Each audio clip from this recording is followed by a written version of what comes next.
On this edition of Sightings, a landmark UFO encounter is witnessed by a plane full of passengers, the flight crew, and members of Argentina's military. I saw blue lights passing very close to the plane.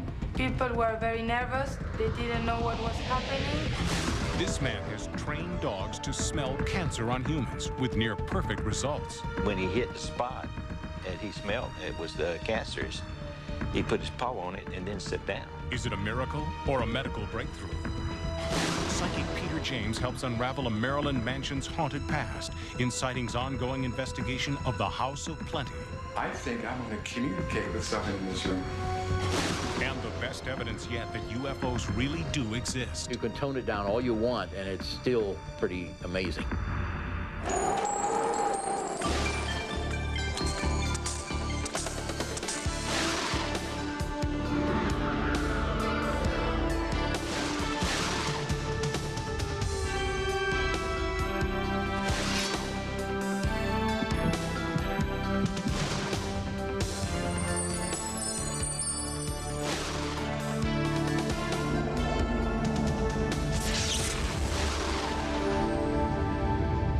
Welcome to Sightings. I'm Tim White. In 1995, a spectacular UFO sighting occurred over the city of Bariloche in Argentina. There was an enormous luminous object in the sky and then an abrupt and unexplained power outage. There were hundreds of frightened eyewitnesses on the ground. But more frightening still were the passengers and crew of an Argentine Airlines jet who saw the UFO head-on from their vantage point at 15,000 feet.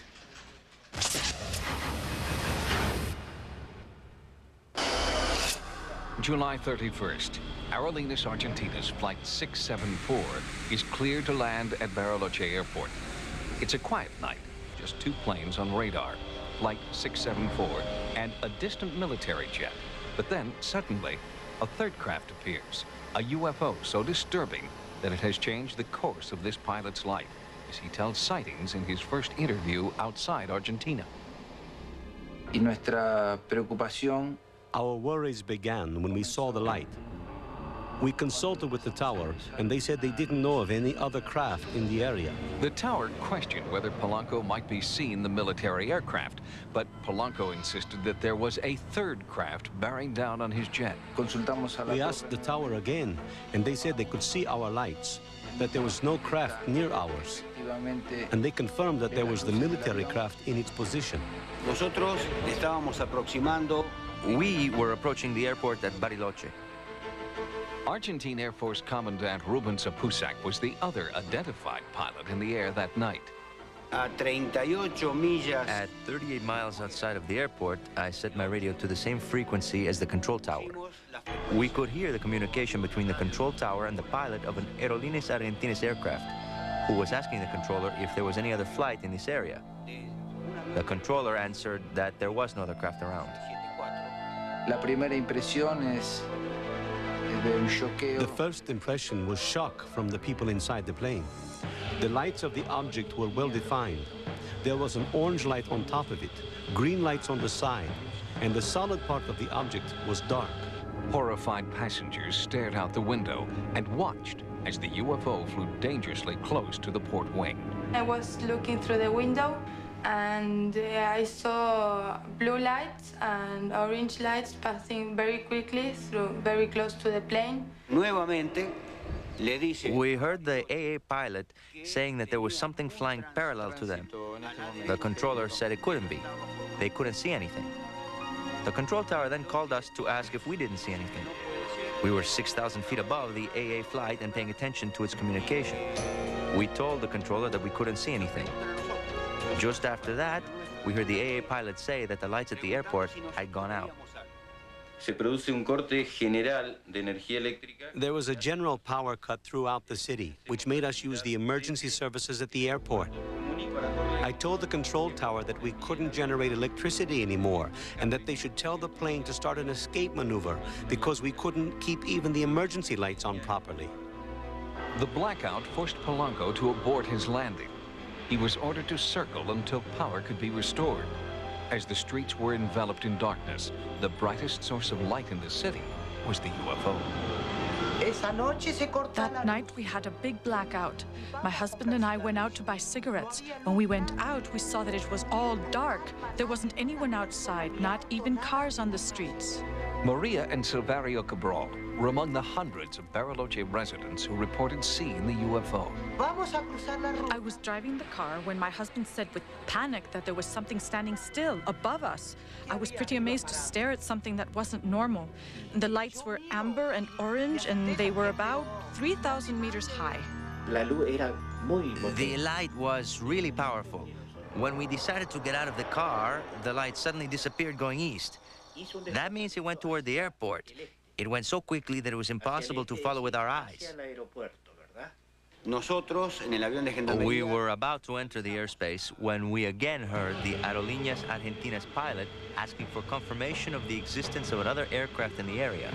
The control tower denied it again. The controller said that the only aircraft close to him was mine.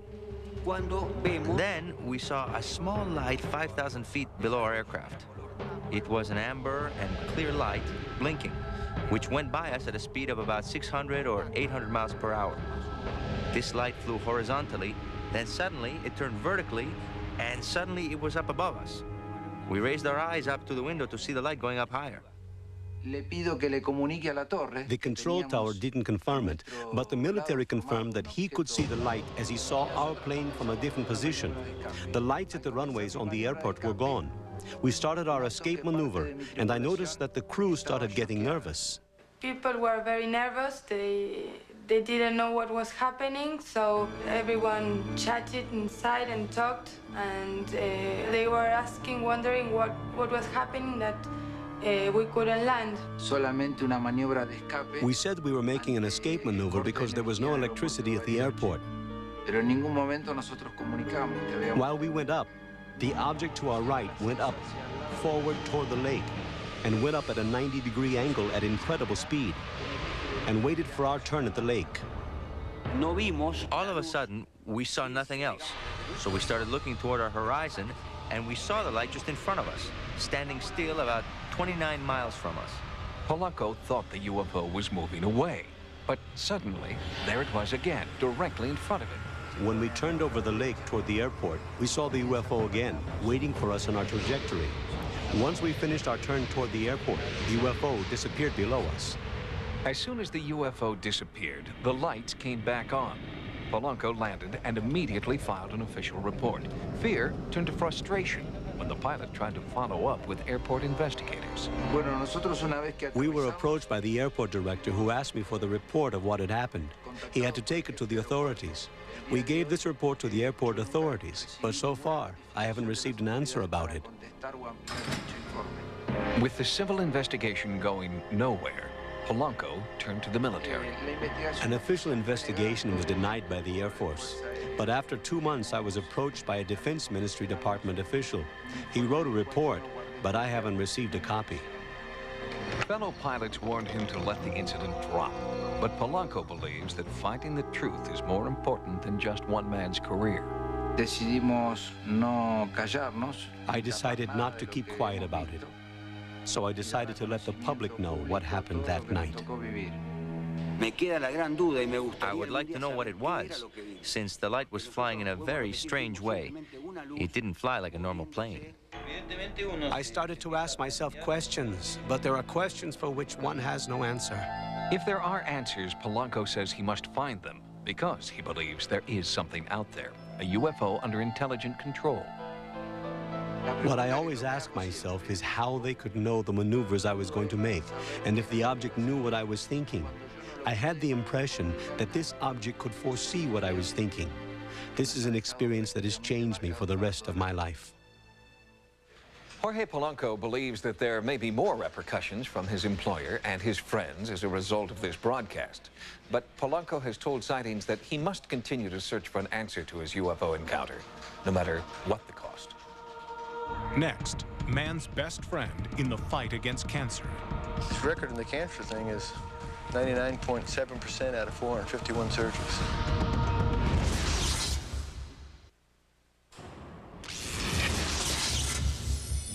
It's a scientific fact that dogs can hear and smell things that we cannot, and they put these hypersenses to work for the good of humankind. After an earthquake, certain dogs can sniff out human survivors trapped under tons of rubble. Some dogs can track the scent of a missing child or a wanted man.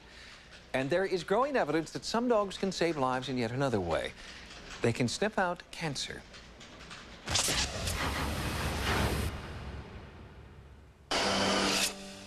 They are sensing something that I can't see, and that's another clue. And I think that this is the kind of thing that if we have an open mind about this, we can learn from observing these dogs and hopefully advance medicine. It all started in Tallahassee, Florida in 1993 with a hunch. Dermatologist Dr. Armand Cognetta heard a report about a search dog that had sniffed out a body at the bottom of a lake. The doctor, who treats many patients with skin cancer, wondered, if a dog can pick up a scent through water, could they sniff out disease, specifically cancer, inside the human body? Then, a strange coincidence. In a British medical journal, this article about a dog credited with finding a malignant growth on its owner's leg. Dr. Cognetta brought the article and his hunches to Dwayne Pickle. Okay, now you watch. Listen, watch. Wait. I said, I can train a dog to find anything that's different than its surrounding environment. And if indeed cancer is, then yes, we can train dogs to find it. Dwayne has worked with dogs for 30 years, 8 in the military and the rest in law enforcement. He initiated the canine unit of the Tallahassee Police Department, training and patrolling with dogs for drugs, bombs, and to detect smuggling. Dwayne Pickle knows dogs. The dog's sensitivity to smell is 220 million times better than ours. They can see 10 times better than we can. They can hear 1,000 times better than we can. The combination of those three is why we use dogs. They're just phenomenal things that they can do. And the best example of this phenomenal ability, says Dwayne, is his partner George, a purebred schnauzer and one of the most highly decorated dogs in the country. I wanted a bomb dog that was more agile, more coordinated, and that's why I brought George on. He has so much experience and so much indoctrinated that throwing something new at him doesn't faze him. He enjoys doing that. The first hurdle was to determine if cancer did, in fact, have a smell. Dr. Cognetta gave Dwayne cancer cells taken from biopsies of patients with malignant melanoma. Dwayne placed the cells in an airtight test tube and hid it from George. Finding cancer is the exact same thing as training a dog to find drugs or training a dog to find bombs. He already knows that when I give him a scent, he has to go and find it. Good, okay, very good. To determine if George was smelling the scent on the tube or the cancer inside, Dwayne built a scent box. He filled the holes with tubes and other medical supplies. Only one airtight compartment held the cancer cells, and George found it. Very good. Then we went to the Tallahassee Memorial Regional Medical Center and asked if they could sponsor the program and help us get approval for doing so through the American Medical Association and the Academy of Dermatology and the Ethics Committee, and actually jump a lot of the hoops that had to be done in order to do this. Nurse Kim Edwards had a very personal reason for volunteering for the next phase of testing. My dad had melanoma, as well as my grandmother had a basal cell cancer that removed a large portion of her left upper arm. I have been having moles removed for the past 6 or 7 years, probably a total of 20 moles that were questionable. So Dwayne came up with a way to put Band-Aids to see if we could train the dog, like with a cancer cell hidden in a Band-Aid. Could you then put it on a patient, and would the dog then be able to do a process and figure out where it was? When we first did the first test and I came out and laid down, I wasn't really skeptical, but I didn't know. I was trying to come with an open mind. And as George was walking around and came upon the first cell and hit it, it was like, oh gosh, he can do it. This is potentially something that can save my life one day. Good, okay. That day did come for one of Dwayne's fellow officers. Edward Messer was one of the participants in Dwayne's final testing phase. This time, there were no cancer cells in the adhesive bandages, just bandages placed over suspicious moles and growths of medical center volunteers. Edward had a growth on his back that had been biopsied, but the results were inconclusive. Would a schnauzer know, but a pathologist did not. When I was laying there on the table and the dog was moving around, I said, what the heck am I doing here? This is silly. And, of course, you never know, you know. And that's something that you, the dog would go all the way around, and when he hit the spot that he smelled, it was the cancers, he put his paw on it and then sit down. And after he did that, I said, well, maybe this might have something there after all.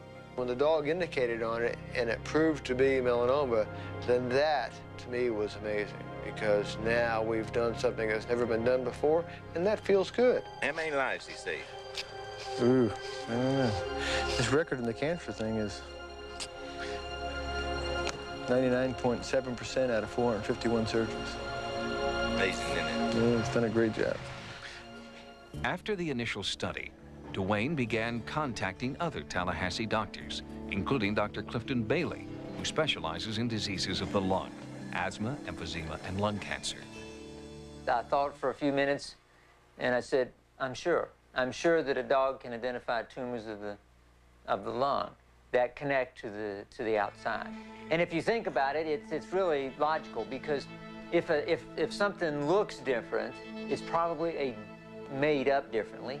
And if it's made up differently, it's got a different smell. Duane built a new scent box to hold identical test tubes, one of which contained a filter that a lung cancer patient had breathed into.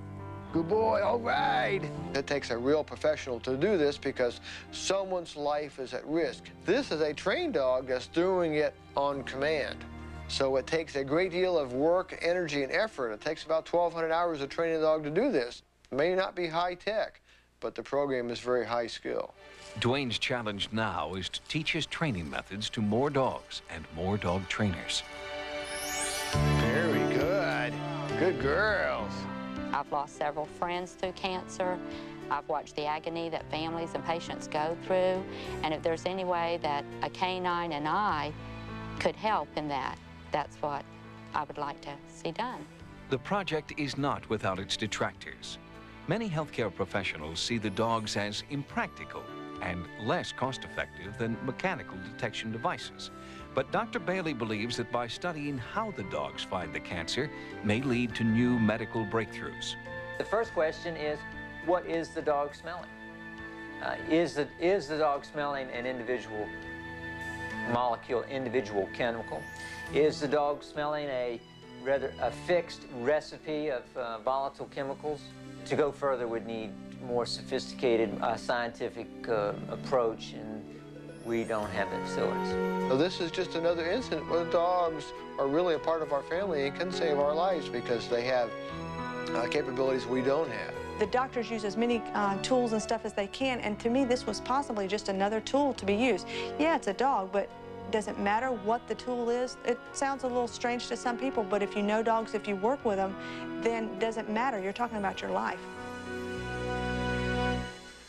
As promising as his initial study has been, Duane Pickle may not be able to take his research much further. Duane's a dog trainer, not a medical researcher. He needs guidance and funding to keep his Cancer Alert Dog program alive. But so far, he has yet to find a mainstream scientific institution willing to help him continue his research. Next, ghosts from cyberspace and anti-gravity devices made from alien technology. Later, the stunning results of Sightings investigation of the House of Plenty.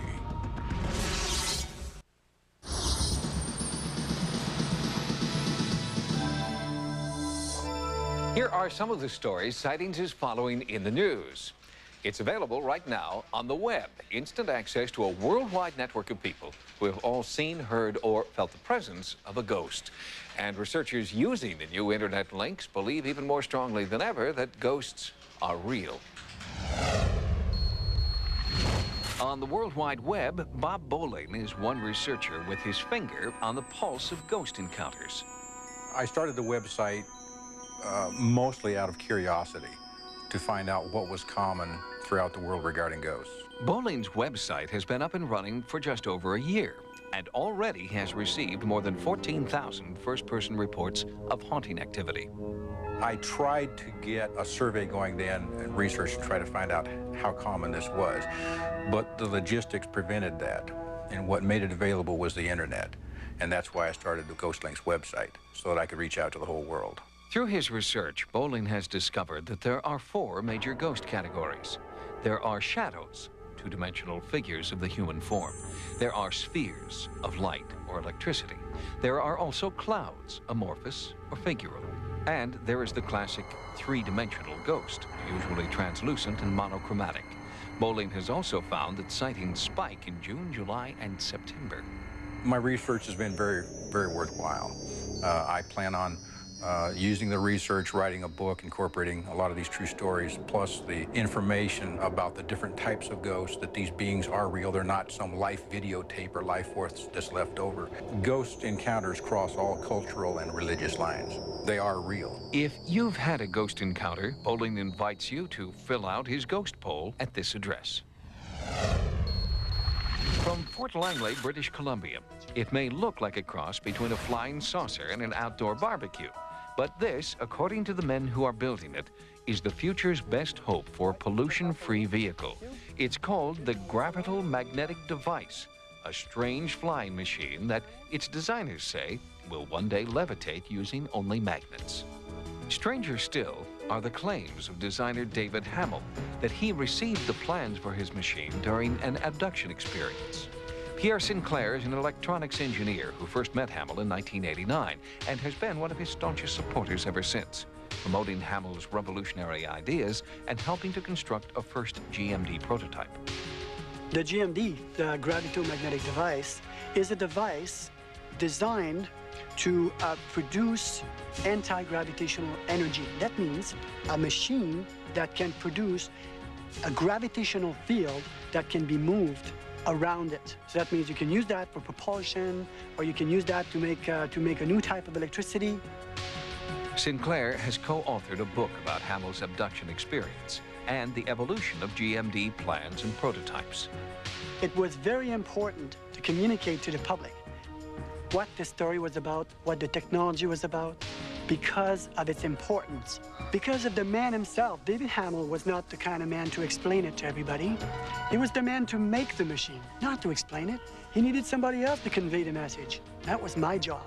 Sinclair acknowledges that anti-gravity is regarded as unobtainable fringe science, but he and Hamill are not deterred. My long-term hopes for the GMD are that someone, somewhere, will pick on this technology and bring it about so that this technology becomes about that we can clean the earth of all this pollution that we have right now.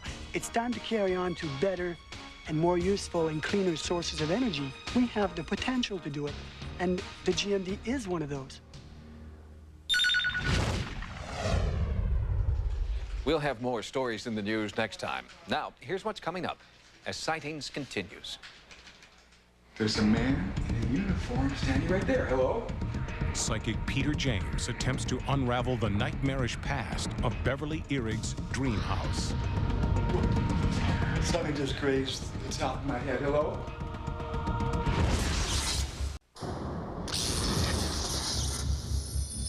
On a past program, we brought you the incredible story of Beverly Irig and her search for a dream house. Literally. Since she was a teenager, Beverly had dreamt about an old house and a man standing on a hill above it. In a bizarre twist of fate, Beverly met a man like the man in her dream, and he owned a house identical to the one she'd been dreaming about. So the question is, was Beverly really dreaming or remembering?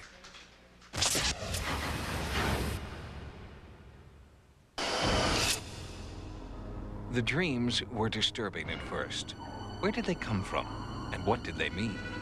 Beverly worried that she was going crazy until she moved into the real-life house that matched her visions, and her family began seeing the same apparitions that had haunted her since childhood. Our first sightings investigation answered the how and when of the haunting here when we found measurable pockets of anomalous energy, but the why remains a mystery. Why are Beverly, this house, and these ghosts bound together in dream and reality? Clinical hypnotherapist Barbara Lane believes she may have discovered an answer. Just listening to the sound of my voice, and your eyelids are getting heavier and heavier, harder and harder to keep them open. And now just close your eyes, and just listen to the sound of my voice. What's your name? Mary. She recalled under hypnosis being Mary, and she saw herself. She recalls a relationship with a friend in that lifetime at 16 years old. Under hypnosis, as Mary, Beverly revealed new details about the male ghost. What is the coat? It's part of a uniform. And what uniform is that? Military. He's going to go away. What do you think about this? I don't want it. I don't want it to go. Then, in a deep hypnotic state, Beverly revealed that the soldier ghost of her past life could be found in human form in this life. It was the man who had inherited the house from his ancestors. It was Paul Downs, her landlord. Paul was in Beverly's regression, and he was the gentleman, her friend, when she was 16 years old. He was the one dressed in the Union uniform. And in this lifetime, I do know that he recreates Civil War reenactments. So I do find that very interesting that he is drawn to the Civil War. Barbara Lane believes that there are paranormal forces at work in Paul's house that have drawn Beverly here and will keep her here. I do think that there is a connection with Beverly and with Mary. I do think there's a connection with the past, a historical connection, a soul connection. But why have the past lives of Mary and the soldier come back to haunt the present? Perhaps because something was not resolved in that lifetime. She has had a specific draw to come back and to resolve it in this lifetime. Lane believes that the spirits are trying to deliver a message. First, reaching out to Beverly, and now to her entire family. But what is that message? Peter James believes that he knows. Peter is a psychic investigator who claims to have the power to communicate with the dead.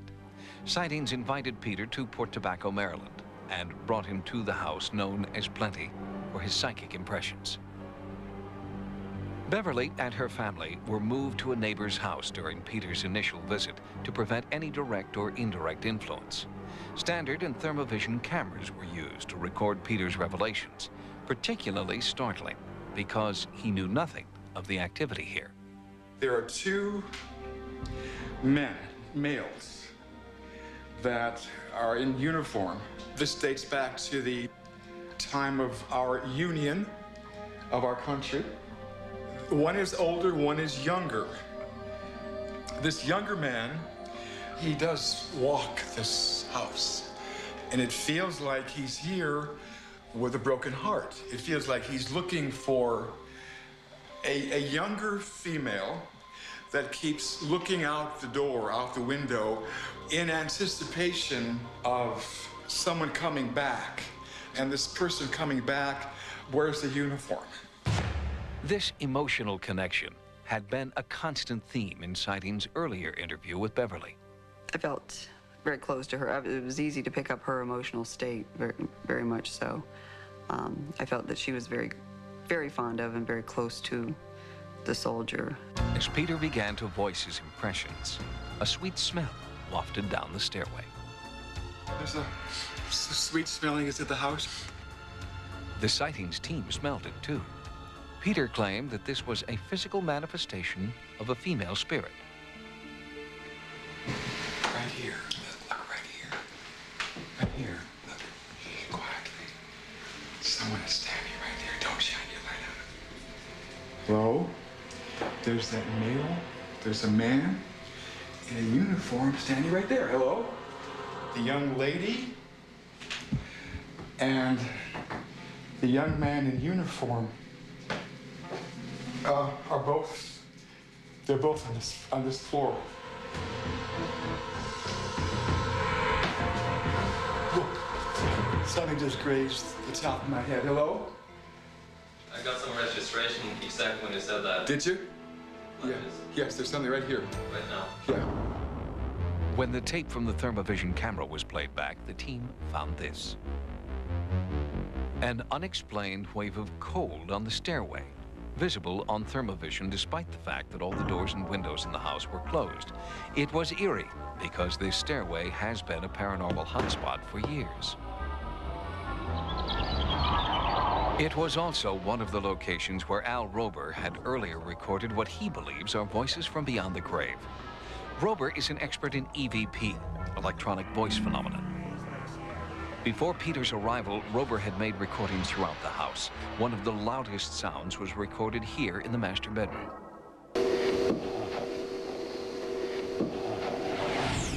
It was the same bedroom where Peter had one of his strongest psychic hits. Someone died in this room. Peter did not know that this is the room where Carmel Bender, who had lived here in the 50s, had seen a mysterious apparition. Nor did he know that her grandmother had died here under suspicious circumstances. Her death was kind of a mystery because we don't really know if she fell and hit her head. When Peter went into the bathroom where Carmel's grandmother had supposedly hit her head on the tub, he had a disturbing vision. I get a sense here that someone contemplated suicide in this room. Then he moved into the room where Mary had been seen most often, and there his impressions moved further back in time. Has anyone mentioned seeing the lady in waiting in this room? Yes. Yeah, because feels like this was her room. Clairaudiently, I hear her sobbing, almost hysterically, because it feels like she's received the news that her beau is not coming back. I felt she had a strong attachment to looking out the window. It was easy for me to understand how she was feeling. The sadness, the looking, the searching for someone, something. I think her name begins with an M. Peter sensed a connection between this spirit and Beverly. We agreed to bring Peter and the Earigs together at this point so Peter could attempt a spirit communication. I'd like to come back to this room later because I think I'm going to communicate with someone in this room. I think we're going to have a little action in this room, guys. Remember, Peter James had no information about the investigations that had come before. He'd never met Beverly, nor anyone in Port Tobacco for that matter. And Peter had no knowledge of Beverly's past life memories of Mary and her soldier beau. But Peter James had somehow seen it all. And in a moment, we'll have the revealing conclusion of Peter's investigation. Next. Cool, yeah. She's here. Mary? Will contact with the House of Plenty's past resolve its many mysteries?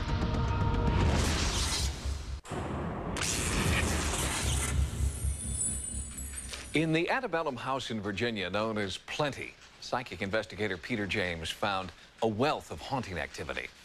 He identified the spirits of a slave, a soldier, and a grieving woman named Mary.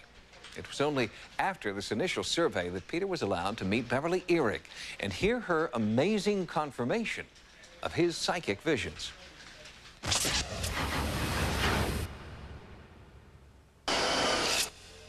After making his initial psychic impressions alone, with no background information, Peter was allowed to meet Beverly Earig, her family, and the home's owner, Paul Downs.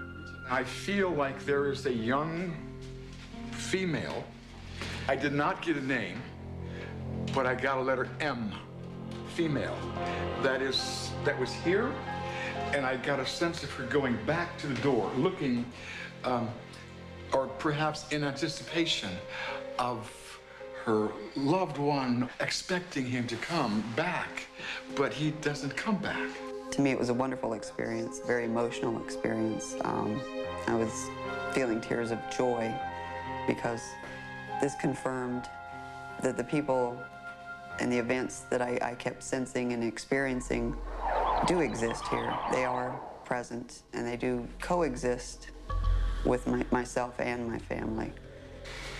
Listen. They're sobbing. Listen, they're crying. Listen. Now listen. Hello? Communicate with me.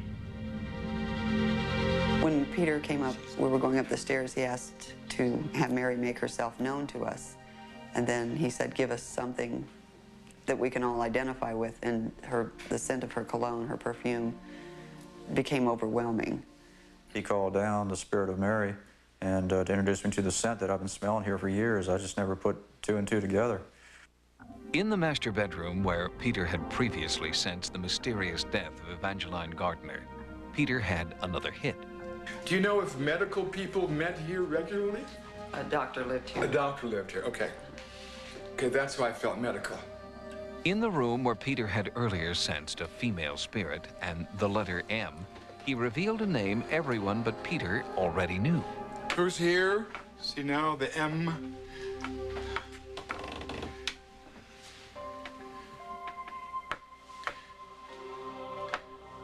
The name sounds like Marie, or Maria, or Mary.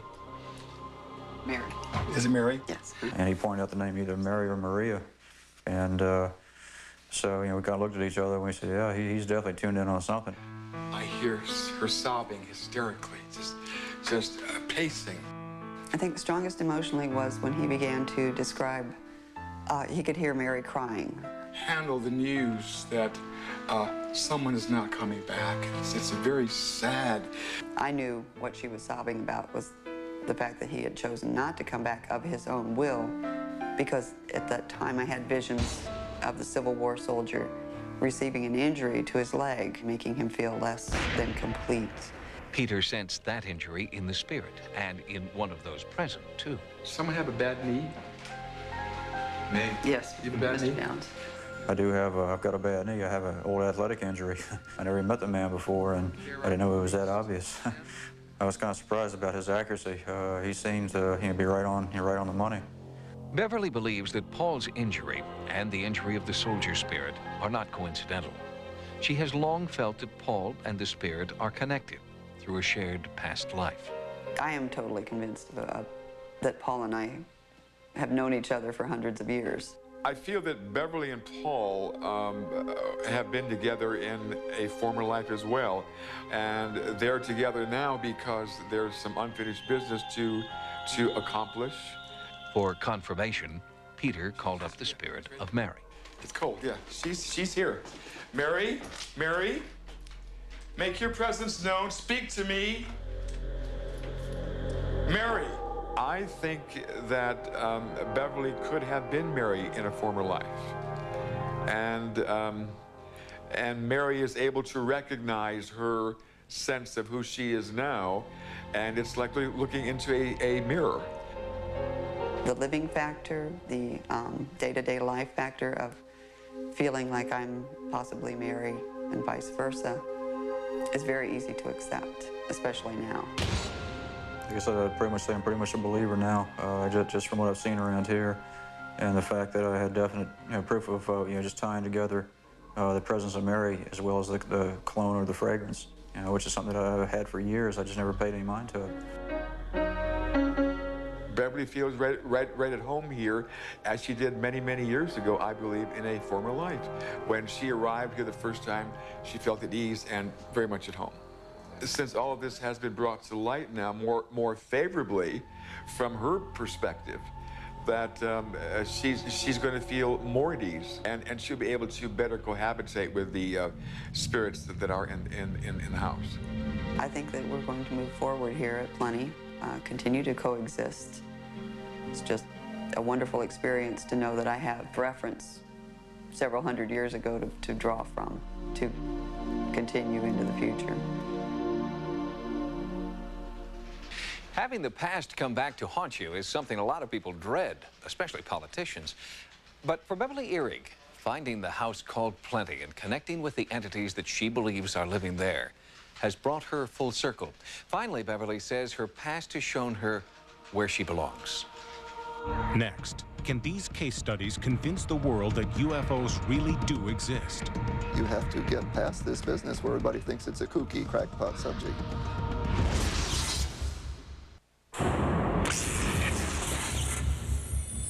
It's not available to the public, but there is a report that's generating a tremendous amount of excitement within the international UFO community. The report is called UFO Briefing Document, the best available evidence. And it is exactly that, 170 pages of what a scientific panel believes is proof that we are not alone. Socorro, New Mexico, 1964. Tehran, Iran, 1976. Rendlesham Forest, England, 1980. These are three of the most compelling cases in the history of ufology, and their complete stories, as well as other sightings and researched cold from obscure files, are presented in UFOs, the best available evidence. It is designed to convince world leaders that UFOs are a phenomenon worthy of serious investigation by presenting the most compelling research from the three largest UFO organizations in the world. The cases were selected on the basis of being well documented with such things as military intelligence reports, and they were chosen to represent many different countries. They were also chosen because they were mythbusters.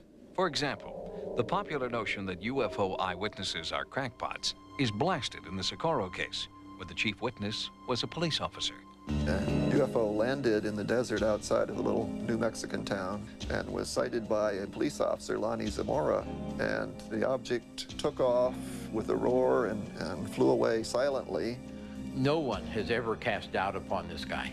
He doesn't have a lot of scientific background, but he's a highly dependable witness with a good eye.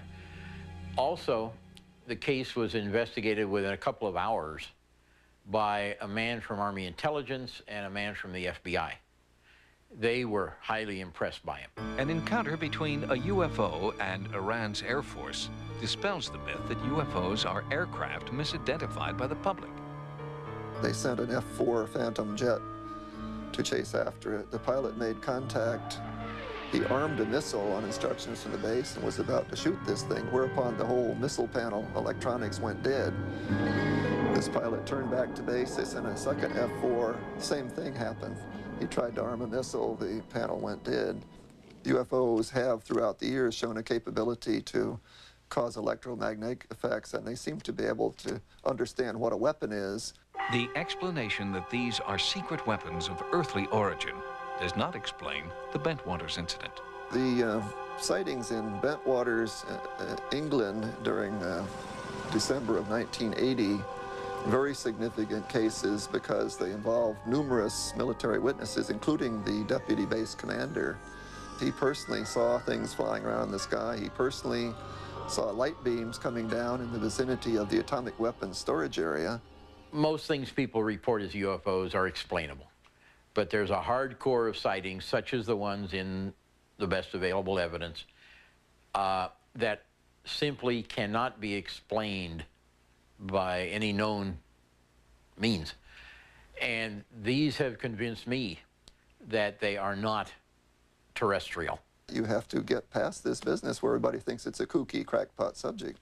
We're not talking about Elvis is alive and living on Mars. We're talking about geometrical, metallic-appearing, craft-like objects that are flying around the atmosphere and have been reported by, for example, by military pilots from perhaps 15 different countries around the world. The document's authors know the world won't beat a path to their door, but they hope this will be a start. I think the best thing that could happen from this project is that world leaders would begin to treat this seriously and band together to get something accomplished and get past the low level of dialogue that exists and the stereotypes that exist. The stereotypes are terrible. They're totally false. We're dealing with such astounding information here that you can tone it down all you want and it's still pretty amazing. In the past, Sightings has investigated many of the incidents reviewed in the best available evidence. And an investigation is ongoing right now to unravel one of the greatest enigmas of World War II. Foo Fighters, on a future broadcast.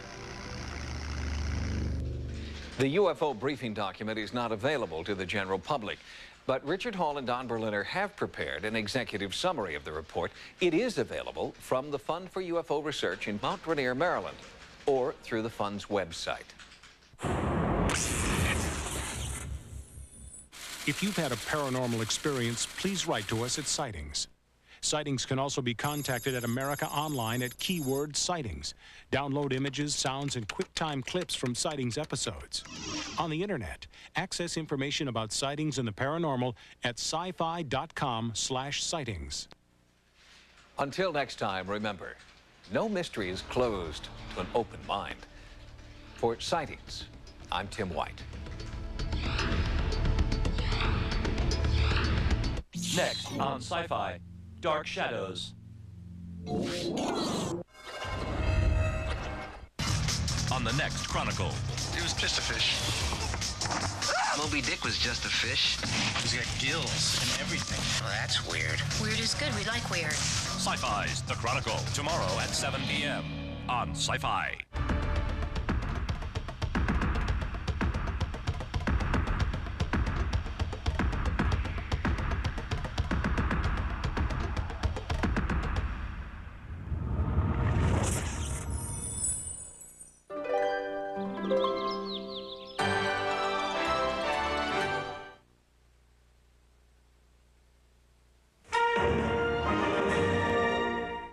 And Ruben Sapusak was the other identified pilot in the air that night. At 38 miles outside of the airport, I set my radio to the same frequency as the control tower. We could hear the communication between the control tower and the pilot of an Aerolíneas Argentinas aircraft, who was asking the controller if there was any other flight in this area. The controller answered that there was no other craft around. La primera impresión es The first impression was shock from the people inside the plane. The lights of the object were well defined. There was an orange light on top of it, green lights on the side, and the solid part of the object was dark. Horrified passengers stared out the window and watched as the UFO flew dangerously close to the port wing. I was looking through the window and I saw blue lights and orange lights passing very quickly through, very close to the plane. Nuevamente, Flight 674 is clear to land at Bariloche Airport. It's a quiet night, just two planes on radar, Flight 674 and a distant military jet. But then, suddenly, a third craft appears, a UFO so disturbing that it has changed the course of this pilot's life, as he tells Sightings in his first interview outside Argentina. Y nuestra preocupación. Our worries began when we saw the light. We consulted with the tower, and they said they didn't know of any other craft in the area. The tower questioned whether Polanco might be seeing the military aircraft, but Polanco insisted that there was a third craft bearing down on his jet. We asked the tower again, and they said they could see our lights, that there was no craft near ours. And they confirmed that there was the military craft in its position. We were approaching the airport at Bariloche. Argentine Air Force Commodore.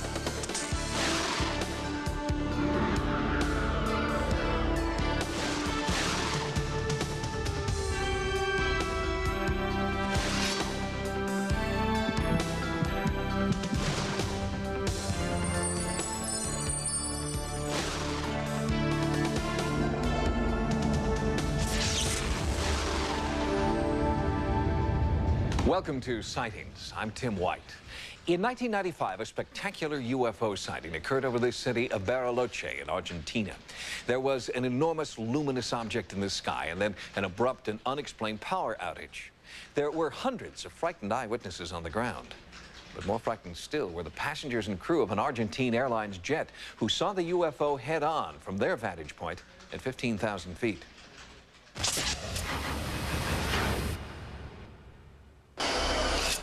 July 31st, Aerolíneas Argentinas flight. On this edition of Sightings, a landmark UFO encounter is witnessed by a plane full of passengers, the flight crew, and members of Argentina's military. I saw blue lights passing very close to the plane. People were very nervous. They didn't know what was happening. This man has trained dogs to smell cancer on humans with near-perfect results. When he hit the spot that he smelled, it was the cancers. He put his paw on it and then sat down. Is it a miracle or a medical breakthrough? Psychic Peter James helps unravel a Maryland mansion's haunted past in Sightings' ongoing investigation of the House of Plenty. I think I'm going to communicate with something in this room. And the best evidence yet that UFOs really do exist. You can tone it down all you want, and it's still pretty amazing.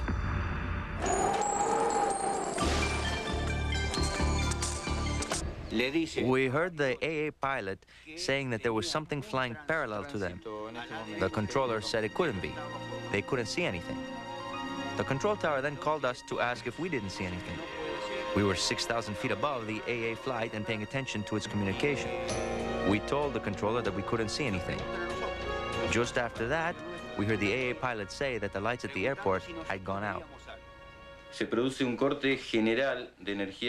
There was a general power cut throughout the city, which made us use the emergency services at the airport.